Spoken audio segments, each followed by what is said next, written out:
the annual Gadget and Gizmo Fair. At the City Museum was always a huge event, filled with inventors, science lovers, and all sorts of blinking, buzzing machines. This year, Stuart Little had been invited by his school to represent their robotics club.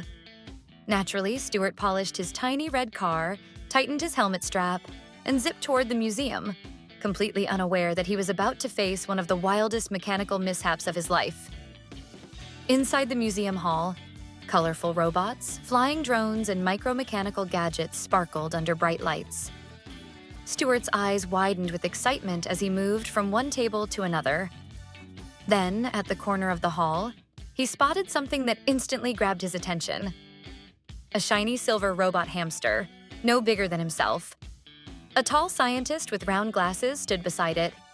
His name tag read, Dr. Peabody.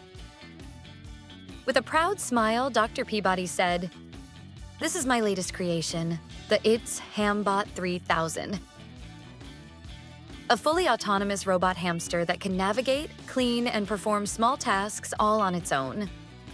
Curious, Stuart reached out and gently touched the robot.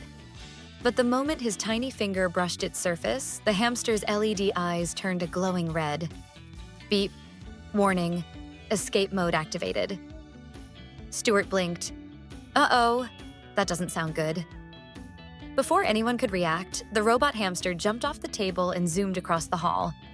People gasped, children squealed, and several visitors hurried to record the chaos on their phones.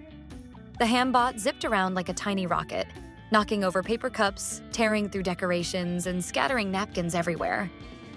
Stuart's instincts kicked in. Looks like it's time for a little-sized rescue. He jumped into his mini-car, started the engine, and sped after the runaway robot.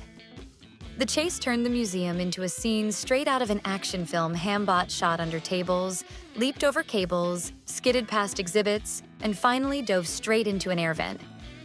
Stuart stopped his car at the vent, took a deep breath, and crawled inside. The vent was dark, cold, and filled with rushing air. Suddenly, Hambot activated a tiny propeller and whizzed past Stuart's head like a bullet. This time, it headed toward the dinosaur exhibit room. Inside the dimly lit room, a massive T-Rex skeleton towered over everything. Hambot scanned the bones with its red beam and then attempted to climb up the display. No, Stuart cried. If those bones fall, this whole museum will be a disaster zone.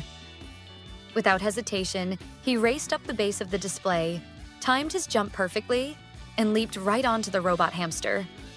They tumbled together, rolling across the floor until the robot suddenly froze. System restored. Escape mode deactivated.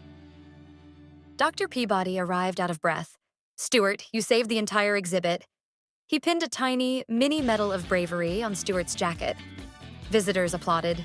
Someone whispered, "He's not just a mouse. He's a hero." Stuart smiled proudly and says, "Thanks for watching. Please like and subscribe Epic AI Studio.